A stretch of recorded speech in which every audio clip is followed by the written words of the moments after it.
Hello guys! Welcome back po sa aming channel, Rick and She. Ako po pala si Sheila. And kung bago po kayo dito sa aming channel, don't forget po to like, share, comment, and subscribe. Thank you po! So for today's video guys, ay pag-uusapan natin kung paano nga ba mag-apply ng work permit sa Canada ngayong 2025. So marami kasing nagtatanong. So gagawin natin simple lang at step by step. So tara, let's start! So, okay, background muna guys, no? Ano nga ba ang work permit? So, ang work permit ay yung document na binibigay ng Canada para makapagtrabaho ka legally dito.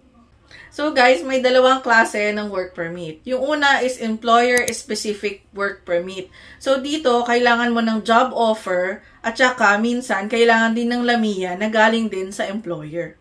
Pangalawa, guys, is open work permit.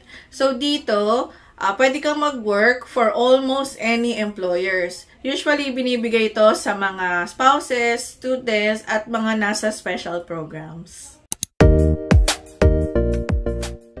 Now guys, nalaman na natin kung ano nga ba ang work permit at nalaman na rin natin kung ano yung dalawang klase ng work permit. So ngayon naman, ito na yung pinaka-importanting part ng ating video. Paano ba mag-apply? Step 1 guys, piliin nyo kung ano bang work permit ang para sa inyo. Employer-specific work permit ba o open work permit? So step 2 guys is check nyo kung eligible kayo. So example, sa under ng employer-specific work permit, kailangan meron kayong job offer.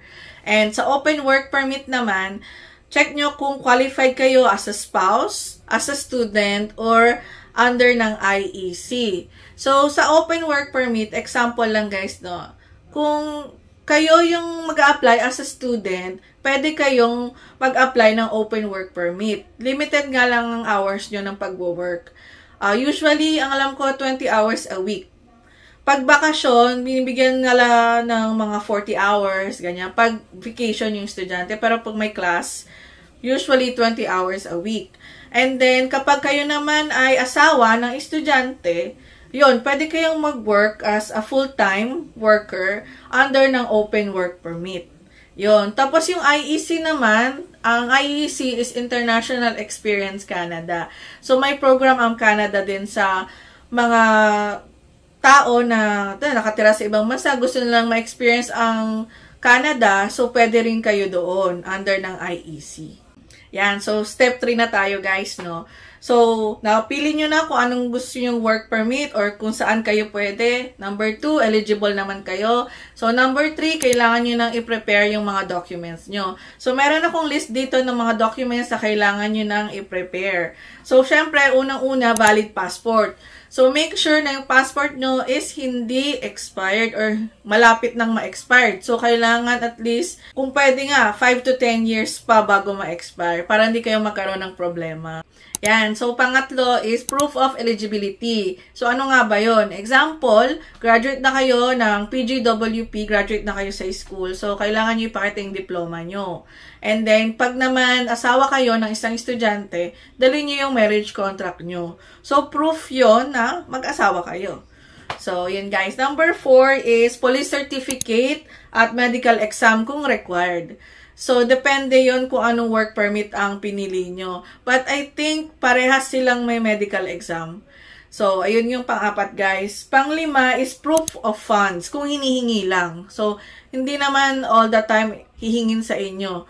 So, pag hiningi sa inyo, kailangan meron kayong ready na proof of funds. Then, pang-last is biometrics. So, ito is pinaka-last na before yung visa. So, kapag okay na lahat ng other documents nyo, magsasend sila ng mail or email, na magsasabi sa inyo na kailangan nyo nang mag-take ng biometrics at saka ng fingerprints yon tsaka pictures. So, yun guys yung mga documents na kailangan nyong i-prepare. Step 4 guys is mag-create kayo ng account sa IRCC website and i-fill out nyo yung application form. Step 5 guys is upload nyo na yung mga documents nyo sa account nyo sa IRCC and then bayaran nyo na yung mga fees. So usually 155 Canadian dollars ang babayaran nyo and then plus 85 Canadian dollars kapag meron kayong biometrics. So, step 6 is mag-antay kayo ng biometrics instruction letter. And then, pag natanggap nyo na yung letter, magpa-appointment na kayo agad and then pumunta kayo sa appointment nyo. Just make sure lang guys no, na updated ang email address nyo at lagi nyo siyang chine-check para hindi nyo ma-miss ang letter na to.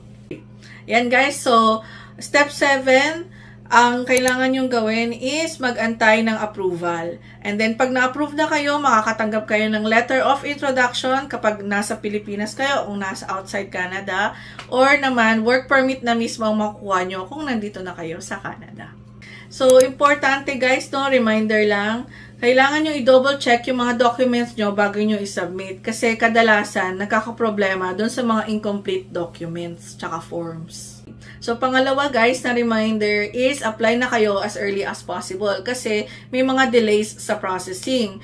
And then, usually, tinatake siya ng mga months. So, mas maaga, mas maganda.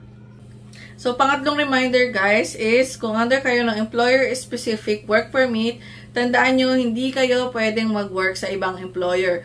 Doon lang sa employer na yon. Dahil pag nag-work kayo sa iba at nalaman ng IRCC, magkakaproblema kayo. So, kung open work permit naman, ang permit nyo, so mas okay yon kasi mas flexible. Kahit kaninong employer, pwede kayong mag-apply.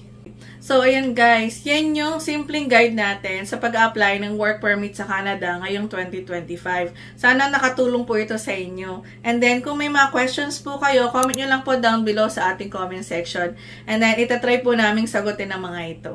So guys, kung nakatulong po ang video na ito sa inyo at nagustuhan nyo, please po, pa-like po, pa-share, pa-comment, tsaka pa-subscribe. And then, pa-click na rin po yung notification bell para updated po kayo sa ating mga next uploads about sa life here in Canada. So, thank you po guys. See you again next time. Bye-bye. God bless.